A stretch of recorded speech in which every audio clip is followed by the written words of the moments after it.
कथेचं नाव आहे डेंजरस इश्क, भाग 29. आरवीचा अढळ विश्वास आणि प्रेमाची साक्ष.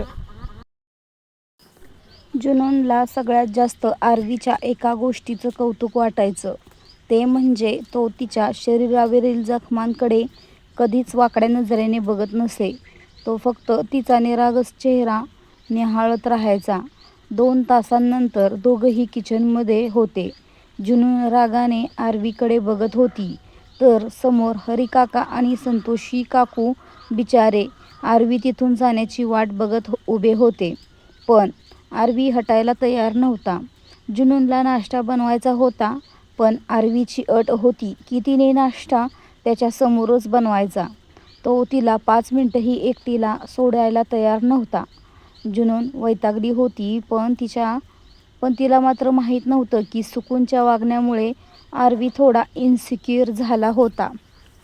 त्याने घरात सगळीकडे कॅमेरे लावले होते, पण किचनमध्ये तो कोणताही धोका पत्करायला तयार नव्हता. अखेर जुनूनने नाश्ता बनवायला सुरुवात केली, पण तिच्या डोळ्यात पाणी आलं.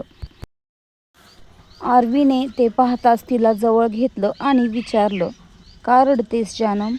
जुनून तोंड वेडं वाकडं करत म्हणाली, "तुमच्यामुळे." आरवी आश्चर्याने म्हणाला, "माझ्यामुळे? काय गं, तुला माझ्यात काय आता कांदा दिसायला लागलाय का जो माझ्यामुळे रडतेस?" जुनून नाक मुरडत म्हणाली, "एका प्रश्नाचं उत्तर द्याल का? तुम्ही मला इथे एकटीला काम करू देत नाहीये, कारण तुम्हाला वाटतंय का की मी तुमच्या जेवणात काहीतरी मिसळीन, म्हणजे असं काही ज्यामुळे तुम्ही बेशुद्ध व्हाल आणि मी इथून पळून जाईन? तुम्हाला खरंच वाटतं का मी तुम्हाला सोडून जाईन?" तिचं हे बोलणं ऐकून आरवीला हसू फुटलं. तो पोट धरून हसायला लागला. जुनूनला कळेना की हा हसतोय का. आरवीचं हसणं थांबवून आरवी तिच्याजवळ आला. त्याने तिचं कपाळ चोखाळलं, मग तिचे डोळे आणि गालांचे मुके घेतले. तो ओठांकडे वळणार इतक्यात जुनूनने हरिकाकांकडे पाहिलं. त्यांनी मान खाली घातली होती. जुनून म्हणाली, "याला शुद्धता निर्लज्जपणा म्हणतात." आरवी हसून म्हणाला, "आणि तू जे विचार करतेस ना, त्याला ओव्हर थिंकिंग म्हणतात. जानम, मला तुझ्यावर कोणताही संशय नाहीये. तू मला सोडून कधीच जाऊ शकत नाहीस, माहिती आहे का?" का? जुनूनने प्रश्नार्थक नजरेने पाहिलं. आरवीने तिच्या ओठांवर हलका स्पर्श केला आणि म्हणाला, "कारण तू माझ्यावर प्रेम करतेस. आत्तापर्यंत फक्त मी तुझ्यासाठी वेडा होतो, पण आता तूही माझ्या प्रेमात पडली आहेस आणि मला खात्री आहे की काहीही झालं तरी तू मला सोडून जाणार नाहीस." आरवीने तिला कमरेतून जवळ घेतलं आणि म्हणाला, "आणि जेवणात काही मिसळण्याची गोष्ट करतेस ना, तर सांग, विष आणून देऊ का? माझ्या डोळ्यांदेखत ते विष अन्नात मिसळ, आणि जर हा रामोरा ते जेवण आनंदाने नाही जेवला तर खुशाल मला सोडून जा." आरवीचे हे शब्द ऐकून जुनून शहारली. आरवीने तिला मिठीत घेतलं. तिला माहीत होतं की तिच्या भूतकाळामुळे आणि सुकूनच्या वागण्यामुळे तिचा स्वतःवरचा विश्वास उडाला होता, पण आरवीने मनोमन ठरवलं होतं की जुनूनमध्ये आत्मविश्वास कसा जागा करायचा आणि तिला तिचं ते हरवलेलं हसू कसं परत मिळवून द्यायचं. आरवीचे सडेतोड उत्तर आणि सुकूनचा जळफळाट. काही वेळातच जुनूनने सगळा स्वयंपाक तयार केला होता.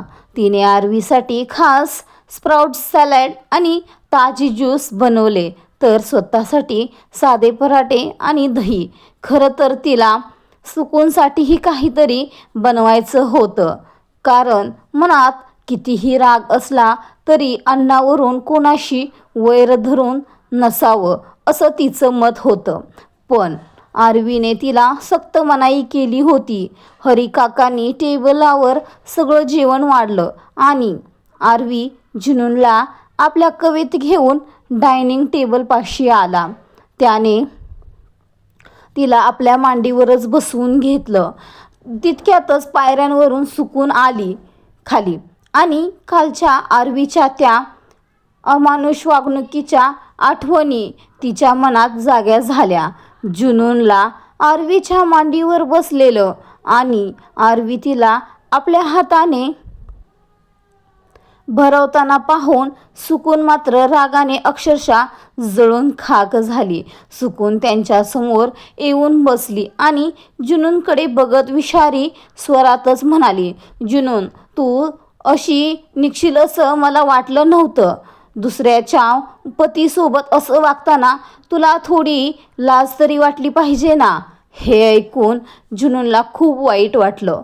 तिच्या मनात अपराधीपणाची भावना जागी झाली. तिची सर्वात मोठी अडचण हीच होती की ती कोणाला उलट उत्तर देऊ शकत नव्हती. कोणी बोट दाखवलं की ती स्वतःलाच जबाबदार मानू लागायची. पण आरवी तिच्या अगदी उलटच होता. तो लगेच सुकूनकडे वळून गरजला, आणि तुला लाज नाही वाटली का गं? दुसऱ्याच्या होणाऱ्या पतीसोबत फसवणुकीने मंडपात बसताना, एखाद्या कपल्सच्या मध्ये येऊन ही बकवास करताना तुला लाज नाही वाटली? आणि तेही अशा जोडीसमोर जे एकमेकांच्या प्रेमात बुडाले आहेत. असं म्हणून त्याने घास जुनूनच्या ओठांकडे नेला. पण जुनूनच्या डोळ्यात मात्र पाणी आलं होतं आणि तिचे ओठच उघडत नव्हते. सुकून कडाडली, तुझं नाव जुनून असेल पण माझा स्वभाव जुनूनी आहे. मला जी गोष्ट आवडते ती मी कोणत्याही किमतीत मिळवतेच. मग समोर काहीही असो, मी कोणाकडूनही ती गोष्ट हिसकावून घेऊ शकते. आरवीने जुनूनच्या वतीने उत्तर दिलं. पण आरवी ही काही गोष्ट नाहीये. जगात अशी कोणतीच शक्ती नाही जी आरवीला कोणासमोर झुकवेल. आरवी दुसऱ्यांची जिद्द पूर्ण करत नाही तर त्यांच्या जिद्दीसोबतच त्यांनाही मोडून टाकतो. आता तुझी बडबड थांबली असेल तर तू इथून जाऊ शकतेस. सुकून म्हणाली, मी इथेच राहते. मग मलाही इथेच बसून जेवण्याचा हक्क आहे. मलाही नाश्ता करायचा आहे. आरवी मात्र हसून म्हणाला, मग जा की किचनमध्ये स्वतःचं स्वतः बनवून घे. तुला कोणी अडवलंय? तसाही मला दानधर्म करण्याचा खूप मोठा शौक आहे. समजेन सकाळ सकाळी एका भिकाऱ्याला खायला घातलं. ओप्स सॉरी, एका बळजबरीच्या भिकाऱ्याला खायला घातलं. आरवीचं हे अपमानजनक बोलणं ऐकून सुकून रागाने थरथरू लागली. आरवीने पुन्हा घास जुनूनच्या ओठांपाशी नेला पण जुनूनचे ओठ हलतच नव्हते. ती हळूच म्हणाली, मी वर जाते, मला आता भूक नाहीये. ती उठू लागली पण आरवीने तिच्या कमरेभोवतीचा इळखा घट्ट केला आणि तिच्याकडे रागाने पाहिलं. जुनूनची अवस्था बिकट झाली होती. तिला सुकूनच्या टोमण्यांचा त्रास होत होता आणि आरवीचा रागही सहन होत नव्हता. आरवी तिच्या डोळ्यात रोखून बघत म्हणाला, अजून तुझा नाश्ता संपलेला नाहीये. आधी हा नाश्ता संपव, कारण त्यानंतर आपल्याला एका खूप मोठ्या महत्त्वाच्या कामासाठी बाहेर जायचं आहे. हे ऐकून सुकून चक्रावून गेली. आता आरवी जुनूनला घेऊन नक्की कुठे चालला आहे हे जाणून घेण्यासाठी ती मात्र आतुर झाली होती. आरवी नक्की कोणत्या कामासाठी जुनूनला बाहेर घेऊन जाणार आहे? सुकून त्यांचा पाठलाग करणार का? आणि आरवीने त्या 3 गुन्हेगारांसाठी कोणता सापळा रचला असेल? आरवीचा प्राणघातक रोमॅन्स आणि प्रेमाची नवी दिशा. तर चला पाहूया या प्रश्नांची उत्तरे आणि टायटलनुसार काय होते ते बघू. जुनून प्रश्नार्थक नजरेने आरवीकडे बघत होती, पण आरवी पुन्हा गरजला, आधी नाश्ता संपव. जुनूनने तरीही ओठच उघडले नाहीत तेव्हा आरवीने हातातील घास प्लेटमध्ये ठेवला आणि तिचं तोंड आपल्या हातांच्या विळख्यात घेतलं.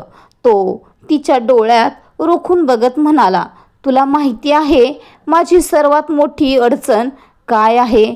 जेव्हा कोणी मला चॅलेंज करतं ना, तेव्हा ते पूर्ण करण्यासाठी मी कोणत्याही थराला जाऊ शकतो. तुला वाटतंय की तू माझ्या हाताने खाणार नाहीस आणि मी तुला सोडून देईन? अजिबात नाही. मला कोणाची भीती वाटत नाही आणि कोणाच्या बडबडीने मी स्वतःला बदलत नाही. असं म्हणत त्याने जुनूनचं तोंड आपल्या चेहऱ्याजवळ ओढलं आणि थेट तिच्या ओठांवर आपले ओठ टेकवले. समोर बसलेल्या सुकूनचे डोळे रागाने विस्पारले. तिने हातातील काटा फॉर्क इतक्या जोरात आवळला की तो तिच्या तळहातातच रुतला आणि रक्तातून तिचं हात माखलं. पण आरवी मात्र जुनूनला अत्यंत पॅशनेटपणे किस करत होता. जुनूनने दूर होण्याचा प्रयत्न केला, पण आरवीचा विळखा अजून घट्ट झाला होता. अचानक किस करताना आरवीने तिच्या ओठांचा हलका लचका तोडला.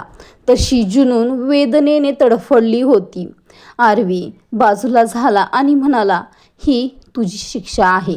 जानम, मी तुझ्यावर प्रेम करतो याचा अर्थ असा नाही की मी तुझ्या चुका माफ करीन. कोणत्याही फालतू आणि ऐऱ्यागैऱ्या माणसाच्या बोलण्यामुळे तू मला नकार द्यायचा नाहीस. ही तुझी शेवटची चूक असावी. समजलं? यू बेटर अंडरस्टँड नाव. आरवीने पुन्हा घास बनवून तिच्या समोर धरला. जुनून अजूनही थक्क होऊन त्याच्याकडे बघत होती. तिथे फक्त सुकूनच नाही तर हरी काका आणि संतोषी काकूही उभे होते. आरवी सर्वांसमोर असं वागू शकतो यावर तिचा विश्वास बसत नव्हता, पण आता नकार देण्याची तिची हिंमत नव्हती. तिने निमूटपणे तोंड उघडलं. तिच्या ओठातून रक्ताचा थेंब येत होता. आरवीने आपल्या अंगठ्याने तो थेंब पुसला आणि तो स्वतःच्या ओठांत दाबला. आरवीच्या या कृतीने जुनूनच्या कपाळात काळजाचा ठोका चुकला. त्याने तिला पूर्ण नाश्ता भरवला आणि स्वतःही जेवण संपवलं. सुकून मात्र रागाने थरथरतच होती. शेवटी ती तिथून तरातरा पायऱ्या चढून वर निघून गेली. आरवीच्या चेहऱ्यावर मात्र सैतानी हसू आलं होतं. तो मनातच म्हणाला, तुला वाटलं तू तुझ्या या रस्ता छाप हरकतींनी आम्हाला लांब करशील? आता तर मी हिला मेल्यावरही सोडणार नाही. जिवंत सोडणं तर लांबचीच गोष्ट आहे. वर गेल्यावर सुकूनने रागाच्या भरात समोरचा फ्लॉवर पॉट वास आरशाच्या दिशेने फेकून मारला. आरशाचे तुकडे तुकडे इतरत्र विखुरले गेले. सुकून जोरात ओरडली, काय नाही केलं मी या माणसाला मिळवण्यासाठी? जुनूनच्या जागी मंडपात मी बसले, पण ही जुनून त्याची बायको बनूनच घरात फिरते. काल मला टॉर्चर केलं आणि आज तिच्यावर सर्वांसमोर प्रेम करतोय. नाही, मी हार मानणार नाही. आरवी आता फक्त माझी जिद्द नाही तर माझं जुनून आहे आणि ते मी कोणत्याही किमतीत मिळवणारच. तिच्या डोळ्यात आता भयंकर विनाशाचे विचार दिसत होते. दुसरीकडे आरवी जुनूनला घेऊनच पार्किंग एरियामध्ये आला. जुनूनला समजलं होतं की काहीतरी मोठं घडणार आहे. आरवीने गाडी सुरू केली आणि तिचा हात आपल्या हातात घेऊन आपल्या गुडघ्यावर ठेवला. हे सगळं जुनूनसाठी खूपच वेगळं आणि खास होतं. आरवी गाडी चालवतानाच म्हणाला, मी तुला म्हटलं होतं ना, शर्तीच्या बदल्यात शर्त असेल. सुकून तुझ्यासमोर सही सलामत आहे. आता तुला तुझी शर्त पूर्ण करावी लागेल. जुनूनच्या डोळ्यात पाणी आलं. तिला समजलं की आरवी तिला हॉस्पिटलला घेऊन चालला आहे. आरवीने न बघताच तिची अस्वस्थता ओळखली होती. त्याने तिच्या हाताचं हलकसं चुंबन घेतलं आणि शांतपणे म्हणाला, काहीही होणार नाही जानम, फक्त थोडी मेडिकल प्रोसिजर असेल आणि थोडंसं स्किन ट्रीटमेंट आणि त्यानंतर तू पुन्हा पहिल्यासारखी सुंदर होशील. आरवीच्या त्या शब्दांनी जुनूनला एक धीर मिळाला, पण समोर उभ्या असलेल्या नवीन आव्हानाची तिला अजूनही भीती वाटत होती. आता जुनूनचं स्किन ग्राफ्टिंग यशस्वी होणार का? आरवी आपल्या जानमला पुन्हा तिच्या जुन्या रूपात बघू शकेल का? आणि सुकून या सगळ्यात कोणता नवीन अडथळा आणणार? पाहण्यासाठी आपला चॅनल सबस्क्राईब करा, बेल आयकॉन प्रेस करा आणि तुम्हाला कथा कशी वाटते कमेंटमध्ये सांगायला विसरू नका. एक शब्द, एक इमोजी दिला तरी खूप आवडेल. तुमची साथ अशीच राहू द्या. भेटू एका नवीन भागासह लवकरच. तोपर्यंत धन्यवाद. बाय.